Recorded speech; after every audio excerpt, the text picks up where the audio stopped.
नमस्कार सभी आंगनबाड़ी बहनों का बहुत बहुत स्वागत है। देखिए, इस वीडियो को बनाने का मकसद यही है कि आपके अंदर एक नॉलेज दी जा सके, क्योंकि आज जिस भी जनपद में वैकेंसी निकल आई है तो वो बहनें आवेदन कर रही हैं। बहुत सारी बहनें जो है आवेदन नहीं कर पा रही है, गलत-सलत आवेदन कर रही हैं या फिर उनको पता ही नहीं है उनके जनपद में वैकेंसी है या फिर नहीं।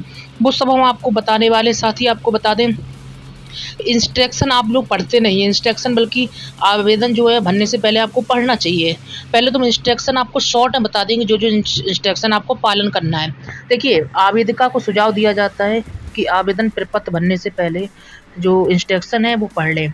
ये आप वेबसाइट देख रहे हैं, इस वेबसाइट पर आप ऑनलाइन आवेदन करेंगे और इसी के साथ ही जो है इसी वेबसाइट से जो ऑनलाइन आवेदन होंगे उन्हीं आवेदन पर विचार किया। दोस्तों, अगर आप ऑनलाइन पैसा कमाना चाहते हैं तो ट्रेडिंग का ऑप्शन बहुत अच्छा है। ओलंपिया ट्रेड के माध्यम से आप ऑनलाइन पैसे कमा सकती हैं। इसको कमाने के लिए आपको लॉगिन करना होगा। पहले आप साइन अप कर लीजिए। साइन अप करने के बाद आपको जो है जब अकाउंट बन जाए तो लॉगिन करना पड़ेगा। दरअसल एक ट्रेडिंग ऐप है और ट्रेडिंग में आपको ये बताना पड़ता है कि किस तरीके से ग्राफ ऊपर जाएगा या फिर नीचे जाएगा। ये देखिएगा, कमेंट बॉक्स आपको डिस्क्रिप्शन में लिंक मिल जाएगी। लिंक पर क्लिक करते ही जैसे ही आप यहाँ पर आएंगे आपको जो है डॉलर मिल जाएंगे। इसी के साथ ही आपको बता दें बुलमाइदो सपोर्ट पर जाकर आप इनसे सपोर्ट भी है हासिल कर सकते हैं और आप सीधे अपना पैसा जो है बैंक अकाउंट में मंगवा सकते हैं। सीधे तौर पे बैंक अकाउंट में आ जाएगा। आप देख रहे हैं बैंक अकाउंट में पैसा आया हुआ है। डिस्क्रिप्शन में दी हुई लिंक को फॉलो करें और आप भी आज ही से कमाएं किया जाएगा और बाकी किसी भी आवेदन पर विचार नहीं किया जाएगा। इसको भी आपको समझना चाहिए और यह प्रक्रिया पूरी तरीके से निःशुल्क है। यानी कि अगर कोई आपसे कहता है कि आवेदन करने में आपसे पैसा मांग रहा है 100, 200, 500, 1000,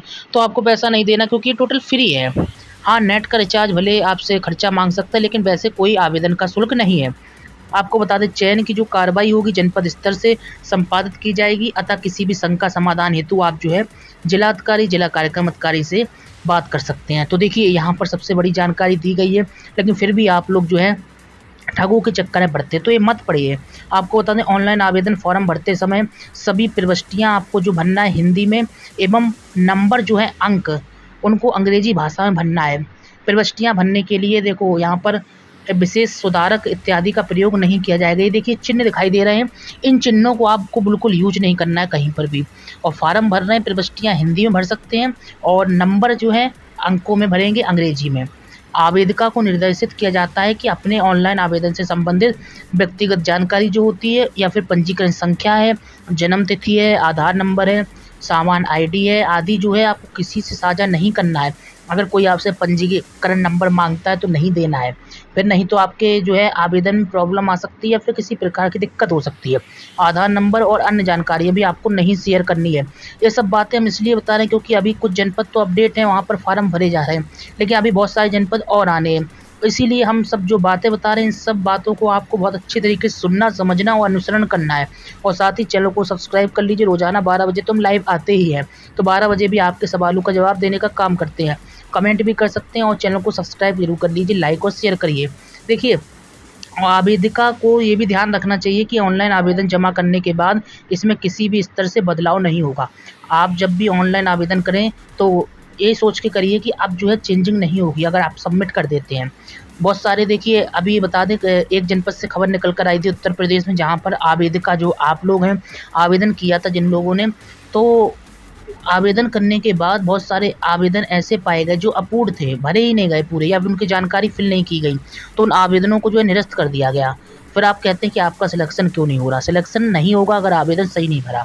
ऑनलाइन आवेदन पत्र हिंदी भाषा में उपलब्ध है, जिसे आवेदिका द्वारा अंग्रेजी एवं हिंदी दोनों भाषाओं में भरा जा सकता है। ऑनलाइन आवेदन पत्र 4 भागों में भरा जाएगा। पंजीकरण के भाग प्रथम में उम्मीदवार की व्यक्तिगत विवरण अंकित करेंगी। विवरण प्रस्तुत करने पर आवेदिका से दिए गए विवरण की जांच करने और आवेदन पत्र में अंकित विवरण को संशोधन यदि कोई हो तो उसको करने के लिए कहा जाएगा। इसके पश्चात इस स्तर पर एक पंजीकरण संख्या उत्पन्न की जाएगी।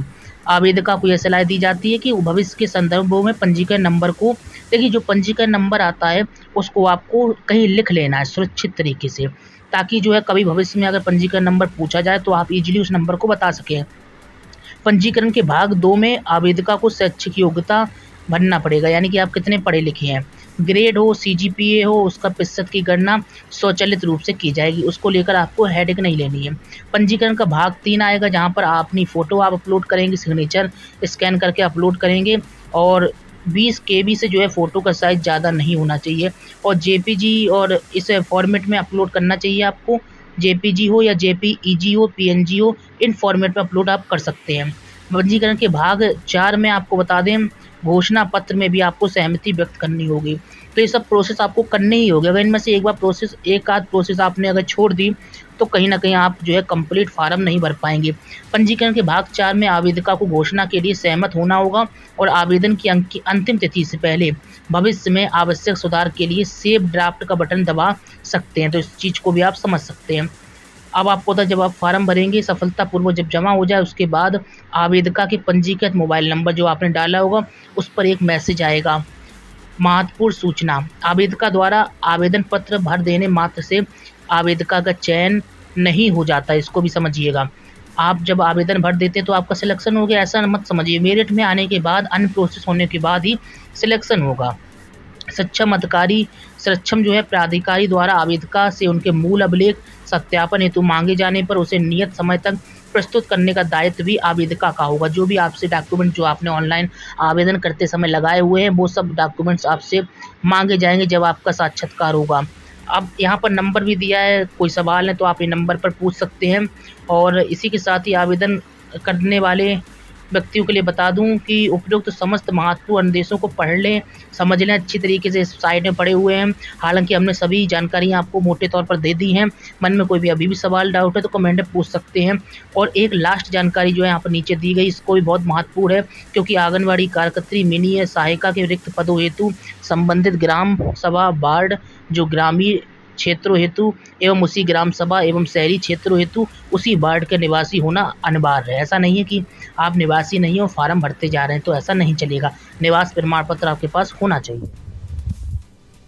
बहुत सारे जनपद जहाँ पर वैकेंसियाँ चल रही हैं, 2 नए जनपद अभी प्रयागराज और प्रतापगढ़ आपको बता दें अभी अपडेट हुए हैं। बाकी सभी जनपदों में वैकेंसी चल रही, फटाफट आपको हम दिखा देते हैं। बागपत, बलिया, बांदा, बाराबंकी, चंदौली, गाजीपुर, गाजियाबाद, गोंडा, हमीरपुर, हापुड़, जौनपुर, कानपुर नगर, महोबा, मुरादाबाद, प्रतापगढ़, प्रयागराज, रामपुर, संभल, सुल्तानपुर, वाराणसी, यहाँ पर अभी चल रही हैं और बहुत ही जल्दी इन जनपदों की लास्ट डेट भी आने वाली है। और इसके साथ ही जनपद में तो होना ही चाहिए, जैसा कि हमने पहले बताया, ब्लॉक और परियोजना में भी, और ग्राम सभा जहाँ पर आपका निवास है उस ग्राम सभा, या फिर आपको बता दें शहरी क्षेत्र में है तो वार्ड में जहाँ का आपका निवास है वहाँ वैकेंसी निकली होना चाहिए, तभी आप आवेदन कर पाएंगे। आई होप आपको सभी जानकारी समझ में आ गई होगी। तो चैनल को सब्सक्राइब करके बेल को दबाना मत भूलिए। कल फिर 12 बजे मिलेंगे।